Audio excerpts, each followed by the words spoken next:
Hey guys, welcome back to my channel. तो आज के इस वीडियो में मैं आपको एक्सप्लेन करने वाली हूँ 2026 में सीरीज हसरतें 2। इस सीरीज में 6 स्टोरीज हैं, जिसमें से 3 स्टोरीज मैंने पहले एक्सप्लेन कर दी है। अगर आपने उसे नहीं देखा तो उसकी लिंक मैंने कमेंट सेक्शन में पिन कर दी है। तो चलिए बाकी 3 स्टोरीज का एक्सप्लेनेशन देखते हैं। स्टोरी स्टार्ट होती है सलमा नाम की लेडी से, जो कि शादीशुदा है और उसके 2 बच्चे हैं। सलमा के हस्बैंड का नाम फरहान है और सलमा अपने पति से बहुत प्यार करती है और इसी वजह से उसका हाथ बटाने के लिए वो एक पार्लर में काम करती है, ताकि वो पैसे बचाकर अपने बच्चों को अच्छे स्कूल में भेज सके। साथ ही सलमा का सपना है कि वो खुद का पार्लर स्टार्ट करे। अभी सपना अपनी दोस्त रुखसाना के साथ एक दूसरे पार्लर में काम करती है। तो वही बात करें सलमा के हस्बैंड फरहान की, तो वो बिल्कुल भी अच्छा नहीं है। वो बहुत ज़्यादा कामचोर है। साथ ही उसका सलमान की दोस्त रुखसाना के साथ अफेयर चल रहा था, जिसके बारे में सलमा को कुछ भी पता नहीं है। तो वही फरहान का एक दोस्त है सुलेमान, जो कि सलमा को मन ही मन में पसंद करता है। बट वो इसके बारे में कभी भी सलमा से नहीं कहता, क्योंकि वो जानता है कि सलमा उसके दोस्त की वाइफ है। तो वही अब सलमा के पास इतने पैसे इकट्ठा हो गए थे कि वो अपने बच्चों का अच्छे स्कूल में एडमिशन कर सकती थी। बट फरहान उन पैसों को चुरा लेता है और रुखसाना को दे देता है। अब सलमा को जब पता चलता है कि फरहान ने उसके पैसे चुराए, तो वो फरहान के साथ काफ़ी लड़ने लगती है। बट फरहान उसे कहता है कि वो पैसे वापस ला कर देगा, बट वो नहीं देता। अब सलमा जब बाहर गई थी तो वो देखती है कि फरहान रुखसाना के साथ था और यहाँ पर वो समझ जाती है कि उन दोनों का अफेयर है, जिस बात से सलमा पूरी तरह से टूट गई थी। फरहान जब घर आता है तो वो फरहान के साथ लड़ने लगती है। तो फरहान का कहना था कि सलमा बिल्कुल भी अच्छे से नहीं रहती, ना ही वो सजती संवरती है, तो फिर उसे छूने का मन कैसे करेगा, और इसी वजह से उसने अफेयर किया। वो सलमा से कहता है कि वही है जो उसे छूता है, नहीं तो कोई और तो उसकी तरफ आएगा भी नहीं। ये बोलकर फरहान उसे ही सुनाकर चला जाता है, जो सुनकर सलमा पूरी तरह से टूट गई थी। अब सुलेमान देखता है कि सलमा काफ़ी उदास है, तो वो सलमा से बात करता है। तो सलमा उसे बताती है कि फरहान ने उसके सारे पैसे चुरा लिए और किसी और को दे दिए। अब ये सुनकर सुलेमान उसे कहता है कि वो बस सलमा की इतनी मदद कर सकता है कि वो उसे बैंक से लोन दिलवा देगा, जिससे सलमा अपने बच्चों का भी एडमिशन करवा सकती है और खुद का पार्लर भी स्टार्ट कर सकती है। अब ये सुनकर सलमा वैसे तो काफ़ी खुश होती है, बट फरहान ने सलमा से झूठ बोला था कि एक्चुअली सुलेमान का लड़कियों के साथ अफेयर है, जिसकी वजह से सलमा को लगता है कि सुलेमान उससे भी वही चाहता होगा। इसलिए वो सुलेमान से कहती है कि इसके बदले वो उसके साथ क्या करना चाहता है। अब ये सुनकर सुलेमान काफ़ी हर्ट हो जाता है, क्योंकि सलमा ने उसके बारे में ऐसा सोचा। वो सलमा से कहता है कि वो सलमा की बहुत इज्जत करता है। ये बोलकर वो वहाँ से चला जाता है। अब कुछ दिन बाद सुलेमान सलमा को बताता है कि उसके लोन के पेपर्स पास हो चुके हैं, जो सुनकर सलमा बहुत ज़्यादा खुश थी। जिसके बाद रास्ते में उसे रुखसाना मिलती है और रुखसाना को देखकर उसे काफ़ी गुस्सा आता है और वो उसे थप्पड़ मार देती है। जिसके बाद जब वो घर आती है तो फरहान भी वहाँ पर आ जाता है। उसे पता चल गया था कि रुखसाना को सलमा ने थप्पड़ मारा था, जिसकी वजह से वो सलमा पर काफ़ी गुस्सा था। एक्चुअली तब सलमा सुलेमान के साथ बात कर रही थी और सुलेमान इनका सारा झगड़ा फ़ोन पर सुन लेता है, जिसके बाद वो तुरंत वहाँ पर आने लगता है। तो वही सलमा भी अब फरहान से काफ़ी तंग आ चुकी थी। वो फरहान को उसका सामान देती है और घर से निकाल देती है। जिसके बाद सुलेमान वहाँ पर आ जाता है ताकि वो देख सके कि सलमा ठीक है या नहीं। अब सुलेमान के आते ही सलमा उसे गले लगाकर रोने लगती है, क्योंकि कहीं ना कहीं अब वो भी सुलेमान को पसंद करने लगी थी। अब सुलेमान उसे संभालता है, जिसके बाद वो दोनों इंटीमेट हो जाते हैं। एक्चुअली फरहान हमेशा सलमा के साथ इंटीमेट तो हुआ करता था, बट कभी भी रोमांस नहीं करता था। इसलिए सलमा ने पहली बार रोमांस किया था, जिसकी वजह से उसे काफ़ी अच्छा लगता है। साथ ही वो अब डिसाइड कर चुकी थी कि वो अब अपने बच्चों के लिए कमाएगी और उन्हें एक अच्छी लाइफ देगी, जिसकी वजह से वो डिसाइड करती है कि अब वो फरहान को अपनी ज़िंदगी में वापस आने नहीं देगी। अब अगले दिन फरहान फिर से घर आता है, बट सलमा उसे घर के अंदर आने नहीं देती। अब तक सलमा फरहान की हर गलती को माफ़ कर रही थी, बट अब वो थक चुकी थी, जिसकी वजह से वो फरहान से कहती है कि वो यहाँ से चला जाए, क्योंकि अब वो उसके साथ नहीं रहेगी। फरहान ये सुनकर काफ़ी गुस्सा करने लगता है, बट सलमा उसे घर से निकाल देती है और डिसाइड करती है कि वो अब अपनी लाइफ में आगे बढ़ेगी। और इसी के साथ ये स्टोरी एंड हो जाती है। अब दूसरी स्टोरी स्टार्ट होती है सुधांशु सिंह से, जो इस बार अपने पापा की जगह चुनाव लड़ने वाला था। एक्चुअली सुधांशु के पापा एक बहुत बड़े पॉलिटिकल लीडर थे और इस बार सुधांशु उनकी जगह पर इलेक्शन लड़ने वाला था, जिसके लिए वो काफ़ी एक्साइटेड था। तो वही सुधांशु और उसके पापा की सोच बहुत ज़्यादा घटिया थी। मतलब उनका कहना था कि औरतों को कोई फ्रीडम नहीं मिलना चाहिए, वो उनके पाँव की जूती है, जिसकी वजह से वो दोनों ही अपनी वाइफ को बहुत ज़्यादा टॉर्चर करते, उन्हें मारा पीटा करते, साथ ही उनके साथ ज़बरदस्ती भी किया करते थे। अब यहाँ पर सुधांशु की वाइफ का नाम ज्योति है, जो कि सुधांशु का हर अत्याचार चुपचाप सह रही थी। इसी बीच सुधांशु का एक कजन अतुल यहाँ पर आ जाता है, जो कि अमेरिका में पढ़ा लिखा था।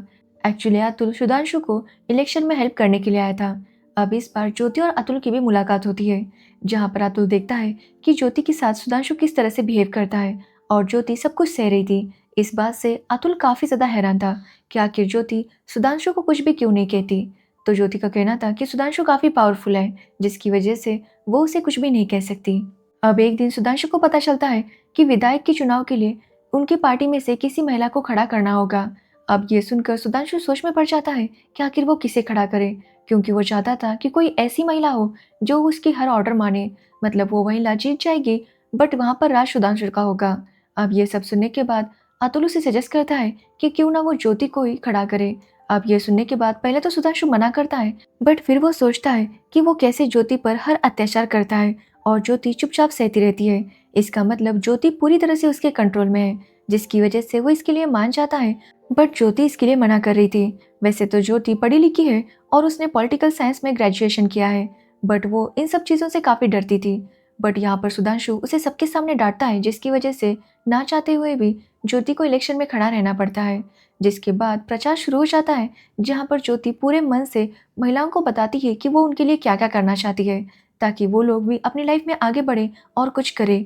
वैसे तो ज्योति बहुत ज़्यादा डर रही थी, बट अतुल उसे हर बार हौसला देता और उसे कहता कि वो कर सकती है, जिसकी वजह से ज्योति काफ़ी मोटिवेट फील करती और वो इस तरह से स्पीच दिए जा रही थी, जो देखकर सब लोग काफ़ी हैरान थे। अब ऐसे ही इलेक्शन हो जाते हैं और ज्योति जीत जाती है।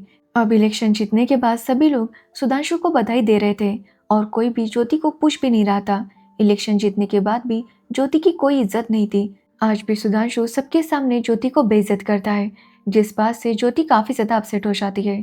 तो वही पूरी हवेली जश्न में डूबी हुई थी। सब लोग काफी खुश थे क्योंकि उनकी पार्टी की नेता जीत गई थी। अब ये सब देखकर अतुल को काफी बुरा लगता है, क्योंकि आज भी ज्योति इतनी उदास थी। वो जाकर ज्योति से बात करता है और ज्योति से कहता है कि ज्योति के साथ जो कुछ भी हो रहा है, इसके खिलाफ उसे आवाज उठानी होगी।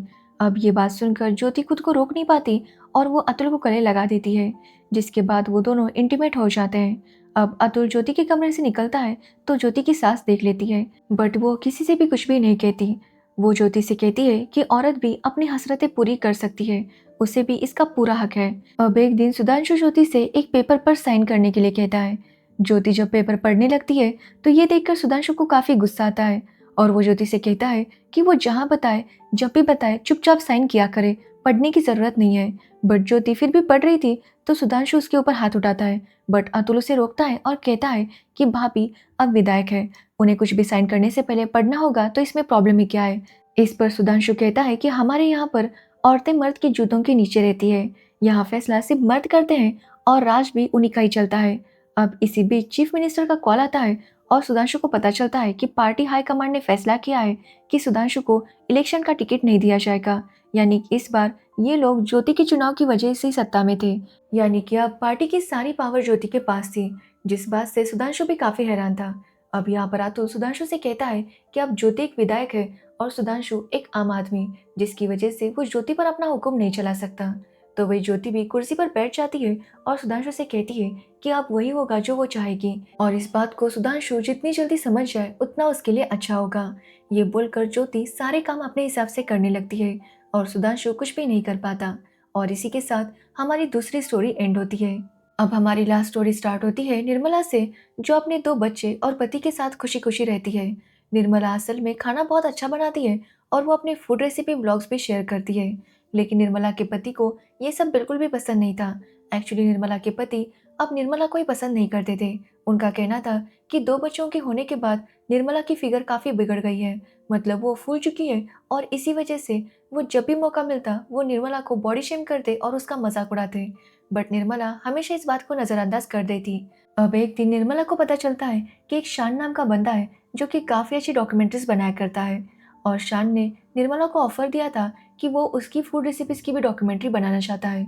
जो सुनकर निर्मला काफ़ी खुश होती है और वो अपने हस्बैंड से इस बारे में बात करती है, तो निर्मला का हस्बैंड उसे कहता है कि वो मना कर दे।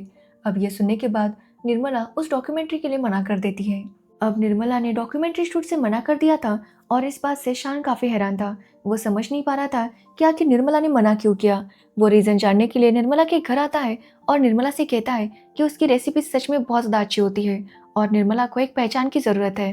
वो निर्मला से कहता है कि अगर थोड़ी सी गलतियाँ भी होगी तो भी कोई प्रॉब्लम नहीं। अगर वो दिल से अपना काम करेगी तो सभी लोगों को पसंद आ ही जाएगा। अब ये सुनने के बाद निर्मला को काफ़ी अच्छा लगता है और वो शान के साथ डॉक्यूमेंट्री शूट करने के लिए मान जाती है। अब निर्मला रोज अपने घर पर कोई डिश बनाती और शान को भी खिलाती, जिसकी शान बहुत ज्यादा तारीफ करता।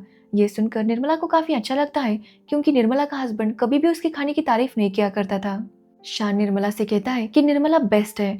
अब इस तरह से रोज शान निर्मला की फूड रेसिपीज की वीडियो शूट करता और उन दोनों में काफी सारी बातें होती, जहाँ पर शान निर्मला को हमेशा कहता कि निर्मला काफी अच्छी है, जो सुनकर निर्मला को काफी अच्छा लगता है क्योंकि उसके हस्बैंड ने हमेशा उसे बॉडी शेम किया था, जिसकी वजह से निर्मला काफ़ी अंडर कॉन्फिडेंट हो गई थी। बट जब उसने शान की बातें सुनी तो वो समझ गई कि वो बहुत अच्छी है और इस तरह से उसके अंदर एक कॉन्फिडेंस आ गया था और अब वो काफ़ी अच्छे से चीज़ों को करने लगी थी और वो समझ गई थी कि उसके अंदर कोई कमी नहीं है। निर्मला को शान ने जिस तरह से मोटिवेट किया था और उसके ऊपर भरोसा किया था, आज तक किसी ने भी नहीं किया था, जिसकी वजह से जब उनकी शूट का आखिरी दिन था तो निर्मला काफ़ी इमोशनल हो जाती है और वो शान को गले लगा देती है। यहाँ पर हम समझ पाते हैं कि निर्मला और शान दोनों एक दूसरे को पसंद करते हैं, जिसके बाद वो दोनों इंटीमेट हो जाते हैं और निर्मला शान को थैंक्स बोलती है क्योंकि शान ने उसे मोटिवेट किया और उसे बताया कि उसके अंदर कितना टैलेंट है। जिसके बाद कुछ दिन बीत जाते हैं और निर्मला की डॉक्यूमेंट्री को अवार्ड मिलता है, जिसे लेने के लिए वो जाती है और सारा क्रेडिट शान को देती है। वो कहती है कि शान ने उसे सिखाया कि अपने ऊपर कॉन्फिडेंस करना क्या होता है और खुद से प्यार करना कितना ज़्यादा ज़रूरी है। अब शान भी जब ये सारी बातें सुनता है तो उसे भी काफ़ी अच्छा लगता है और वो भी निर्मला के लिए बहुत ज़्यादा खुश था। जिसके बाद हम निर्मला के हस्बैंड को देखते हैं, जिसके सामने सब लोग निर्मला की तारीफ कर रहे थे।